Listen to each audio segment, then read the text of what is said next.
Hi guys, I am here with another God Winks at You story. Let's see here. These are all true stories, by the way. This one is called Tim's Amazing Story. When you grow up in a place like Cagrin Falls, Ohio, says world-famous comedian Tim Conway, it's a religious experience in itself. Everyone in town cares for you, watches out for you.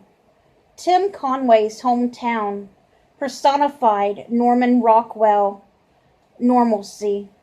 Between Sunday services at the community's two churches, the townfolk, like a huge family, included themselves in each other's lives. Doctors left home each morning to mend hurts, mechanics to fix people's cars, and teachers to grow the minds of children, while little girls hopscotched on chalk-etched sidewalks, and boys balanced bamboo fishing poles as they made their way to the riverbank. At the age of 12, Tim had a paper route, tasted chewing gum from the bottom of a chair, and wished he could own a Red Ryder BB gun. God was a large, mysterious presence in the boy's life. Even though he had no proof that God existed, everybody said he did, and there was no reason to doubt them. Also looming large in the mind of the Cagrin Falls boy was the annual Blossom Festival, highlighted by the biggest parade of the year and the arrival of the carnival. Down by the river, a magical mini village sprang up overnight. A giant Ferris wheel stretched higher than the church tower. The repetitive song of the merry-go-round filled the air, and the fragrance of popcorn and axle grease reached his nostrils. 50 cents jangled in Tim's pocket as he made his way to the Midway after Saturday chores. He liked the feel of turning the dimes in his pocket. After drinking a Coke and buying a ticket for the Ferris wheel, he carefully conducted a survey of the game booths, which might secure him the best prize. Then he saw it. A white plastic crucifix that glowed in the dark, hanging on a green ribbon. For some unknown reason, its lure was powerful. A man with long hair and dirty fingernails announced that for a mere 10 cents, Tim could surely win a nice prize, maybe even the one he was eyeing. Grasping the fishing pole, Tim waved the line and hook above the small pool of water where 60 plastic ducks bobbled, some designating a prize, but only one entitling its captor to the crucifix that glowed in the dark. First dime, first try, nothing. Second dime, second try, he hooked a plastic duck, but only a cheap charm was his reward. Third dime, last try, one more worthless item. With each failure, the degree of difficulty became more apparent, and the crucifix more desirable, but he was out of money. Tim began walking back home, thinking about how good the cross would have looked glowing in the dark in his room at night. Slumping head down, pondering his plight, Tim wished he could have had it. Darn it! That instant he spotted the treasure. A shiny dime lying on the sidewalk.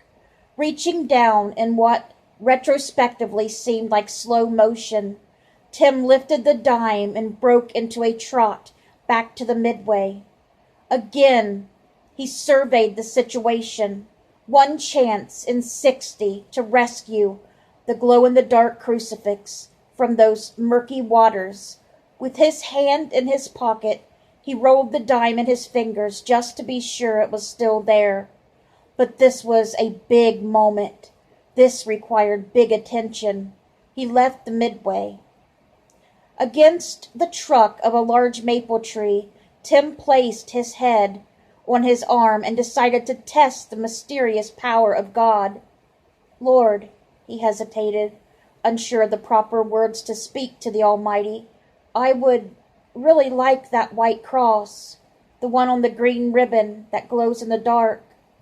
Tim turned from the tree and walked firmly to the carnival booth. Now familiar with him, the man with the long hair and dirty fingernails looked down at Tim, slightly raised an eyebrow, and stretched out his grimy palm. The dime emerged from Tim's pocket and was quickly parted from him. The man handed him the pole.